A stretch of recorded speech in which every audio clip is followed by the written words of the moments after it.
ng apartment. At hindi ho agad ganito ang nangyari, mga kapatid. May mga hirap, may mga pagod, may mga sakit, may mga sakripisyo na ginawa ang ating pastor. I remember, kami po, ang family po namin, 1988, tinanong ko si Mama Denia, anong year ba tayo unang umatid ng church? Sabi niya, 1988. Nung panahon pong yun, ako po ay 5 taon pa lang. Pumasok po ako sa simbahan. Sabi ko, anong klaseng simbahan ito? Alam kong simbahan, malalaki. Alam kong simbahan, maraming tao. Simbahan ba ito? Ang liit-liit.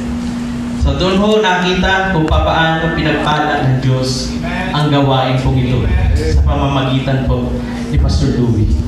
Yung kanya pong labor. At hindi lang po labor, hard labor. Amen. Lahat po ng na-enjoy natin ngayon dito sa lugar po ito. Amen. Una sa biyaya ng Diyos at sa sipag po ng tao. You appreciate lahat na lang po ng nandito ngayon kasi meron pong nagpanguna, meron pong nagsipag. Kaya sana po sa mga ngayon lang dumating, hindi ko po kayo sinusumbatan. I would just like to encourage you. Gusto ko lang pong paalala sa inyo. Meron pong nagsipag para po maabot ito. Kaya sana wag po nating hayaan lang yung sipag na ginawa ng ating pastor para maabot po ito. Baliwalain lang natin. At makita ko natin sa buhay ng ating pastor, hindi lang po yung kanyang hard labor. Number 2, his honest love.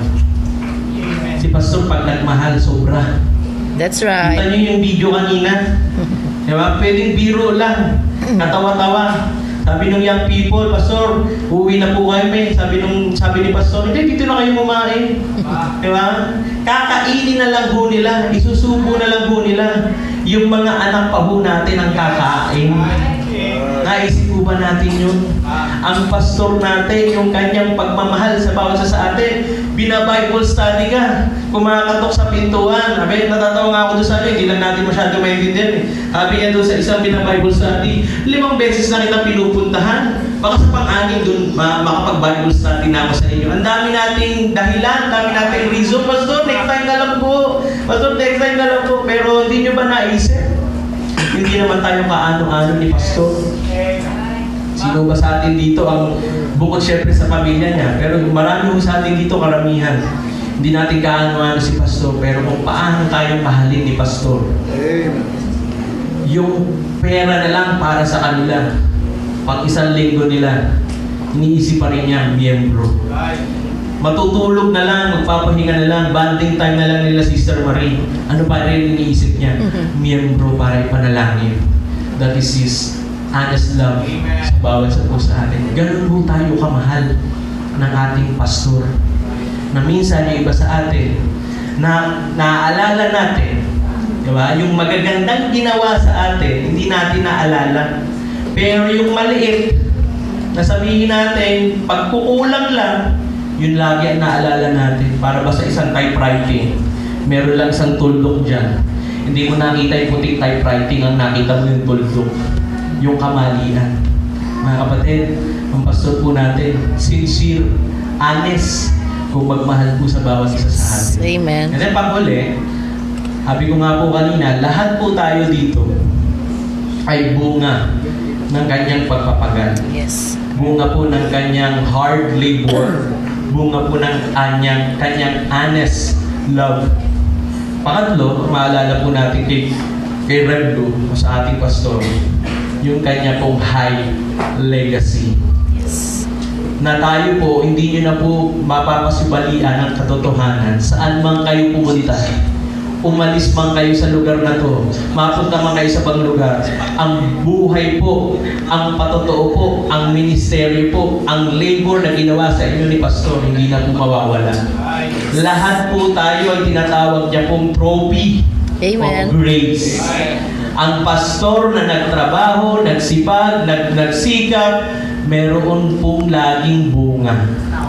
At ako po, hindi ko po ikakahiya, ang inyo pong lingkod na nakatayo dito sa harap, ako po ay masasabing legacy ni Pastor Louie. Amen. Saan man ako makarating, ipagmamalaki ko, ako ay naging bunga, ako ay tinrain, ako ay tinuruan ng tao po ito. At tayo rin po mga kapatid, tatandaan po natin, mawala man po tayo sa mundong ito, yung pong alaala, yung pong mga bagay na tinuro sa atin nang mula po sa salita ng Diyos, mga kapatid, natahin na po sa atin yan. Kaya kayo matatag, kaya kayo malakas, kaya kayo nakakatayo.